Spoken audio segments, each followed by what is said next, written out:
اپنے قبرستانوں کو یا عیدگاہ کو بچانے کے لیے احتجاج نہیں کر رہے، ہم احتجاج اس لیے کر رہے ہیں کہ جو سیاسی طاقتیں آج اس ملک پر حکمران ہیں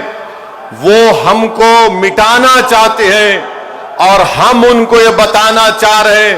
کہ ہم اپنے آپ کو مٹنے نہیں دیں گے۔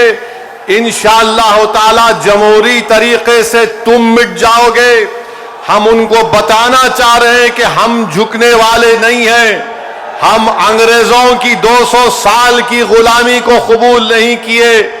تو ہم تمہارے اقتدار میں تم جو بیٹھے ہو اور تم ایسے قانون بنا رہے ہو جو ہمارے آئین اور سمویدھان کے فنڈامنٹل رائٹ کے خلاف ہے۔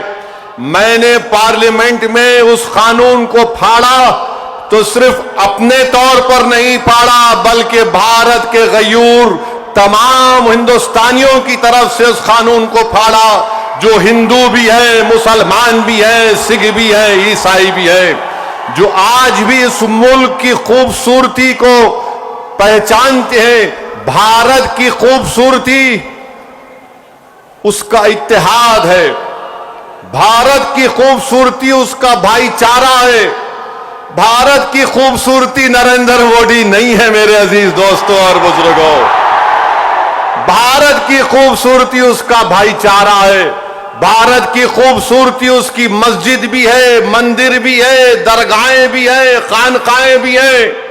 اور جو لوگ اس بھائی چارگی کو ختم کرنا چاہتے ہیں وہ بھارت کو کمزور کر رہے ہیں۔ تو ہمارا احتجاج اس لیے بھی ہے کہ وہ لوگ جو ہم کو صف ہستی سے مٹانا چاہتے ہیں، ہم ان کو پیغام دینا چاہتے ہیں کہ ہم مٹنے والے نہیں ہیں۔ میں بار بار کہہ چکا ہوں، جب تک ہم دنیا میں زندہ ہے قیامت نہیں آئے گی، جس دن ہم چلے جائیں گے سور پھونکا جائے گا، یاد رکھو۔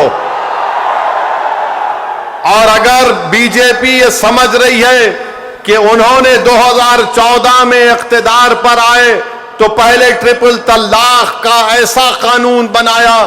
جو مسلم خواتین کے خلاف بنایا،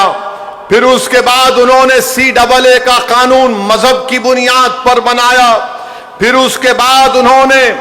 UAPA کے قانون کو گندے طریقے سے اس کو اور طاقتور بنا دیا،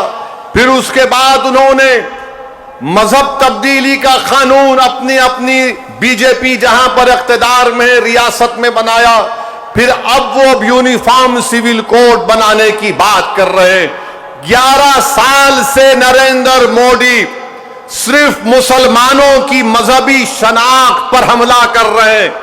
11 سال سے نریندر مودی صرف مسلمانوں کی مسجدوں کو چھیننے کی کوشش کر رہے ہیں، 11 سال سے نریندر مودی مسلم خواتین کو طاقتور بنانے کے بجائے ان کے سروں سے حجاب کو چھین رہے ہیں، 11 سال سے نریندر مودی بلڈوزروں کے ذریعے سب سے زیادہ دلت اور مسلمانوں کے گھروں کو توڑ دیا۔ اب یونیفارم سول کوڈ کے نام پر ہماری شریعت کو ہم سے چھیننا چاہتے ہیں،